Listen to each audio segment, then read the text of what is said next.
the Hellenistic Era.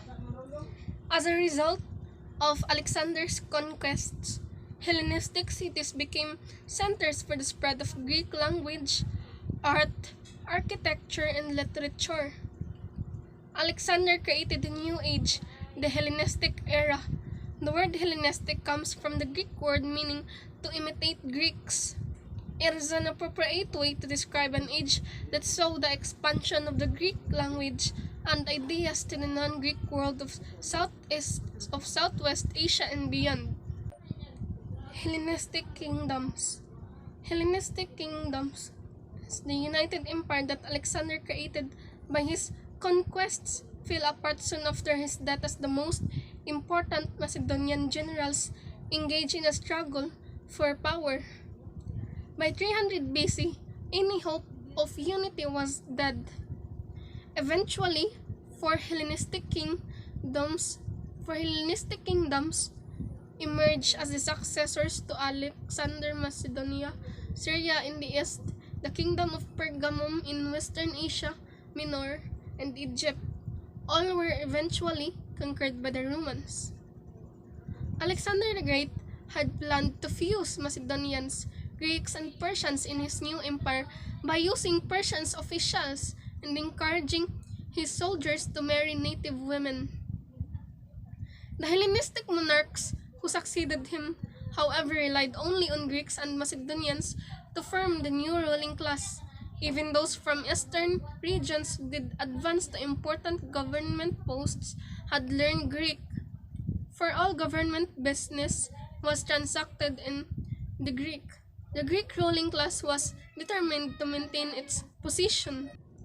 In his conquests, Alexander had created a series of new cities and military settlements. Hellenistic kings did likewise. These new population centers varied in size from military settlements of only a few hundred men to cities with thousands of people. Alexandria, which Alexander had founded in Egypt, was the largest city in the Mediterranean region by the 1st century BC. Hellenistic arts and literature. The Hellenistic era was a period of considerable cultural accomplishments in many areas, especially science and philosophy. These achievements occurred throughout the Hellenistic world. Certain centers, however, especially the great Hellenistic city of Alexandria, stood out. Alexandria became home to poets, writers, philosophers, and scientists, scholars of all kinds. The library in Alexandria became the largest in ancient times, with more than 500,000 scrolls. The library encouraged the careful study of literature and language. There was also a museum that welcomed scholarly research. Pergamum, the most important city in Asia Minor, also became a leading cultural center. As a result, Pergamum also attracted both scholars and artists. The library at Pergamum was second only to Alexandria's library. The founding of new cities and the rebuilding of old ones presented many opportunities for Greek architects and sculptors. Hellenistic kings were very willing to spend their money to beautify the cities within their states. The buildings characteristics of the Greek homeland, baths, theaters, and temples lined the streets of those cities. Both Hellenistic kings and rich citizens patronized sculptors. Thousands of statues were erected in towns and cities all over the Hellenistic world. Hellenistic sculptors maintained the technical skill of the classical period, but they move away from the idealism of earlier classicism to a more emotional and realistic art. This is especially evident in the numerous statues of old women and little children. So as what we have seen in a lot of sculptures from Greece, so it is really The statues are really emotional and is really realistic. Science and philosophy. The Hellenistic age witnessed considerable advances in the sciences. Astronomy and mathematics were two areas of progress. One astronomer, Aristarchus of Samos, developed the theory that the sun is the center of the universe, while the Earth rotates around the sun in a circular orbit. The prevailing view, in contrast, held that Earth was at the center of the universe. The new theory was not widely accepted at the time. Next, Eratosthenes. Eratosthenes was another important astronomer. He determined that Earth was round and calculated Earth's circumference at 24,675 miles, an estimate that was within 185 miles of the actual figure. The mathematician Euclid wrote the Elements, a textbook on plane geometry. This work has been used up to modern times.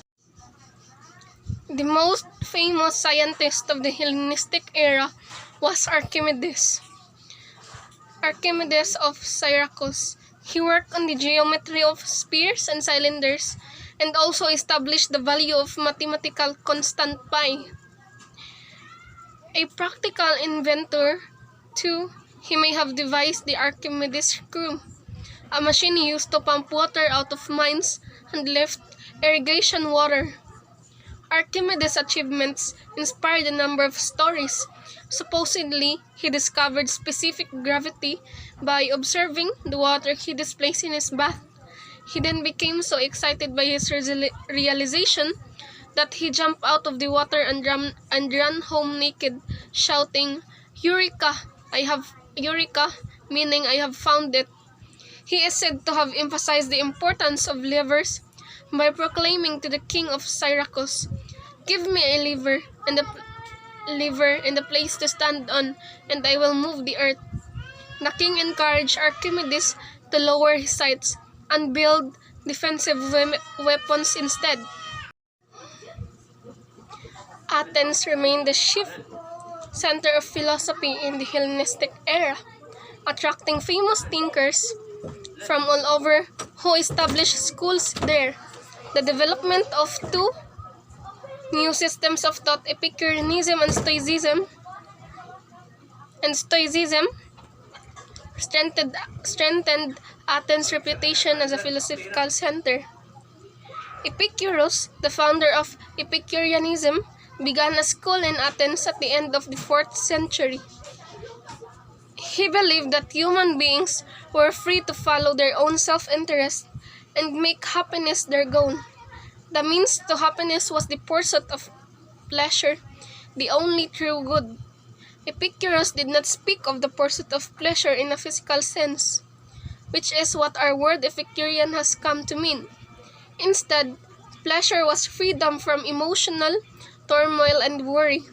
To achieve this, people had to free themselves from public activity. However, they were not to give up all social life. To Epicurus, a life could only be complete when it was centered with the ideal of friendship. His school of thought was Stoicism. It became the most popular philosophy of the Hellenistic world, and later flourished in the Roman Empire as well. Stoicism was a product of a teacher named Zeno, a Syrian who came to Athens as merchant. Zeno lost his possessions on the sea voyage. A philosopher in Athens consoled Zeno by teaching him that material possessions were not necessary in order to be happy. After learning from other philosophers in Athens, Zeno began to teach in building known as the painted portico, hence the word Stoicism.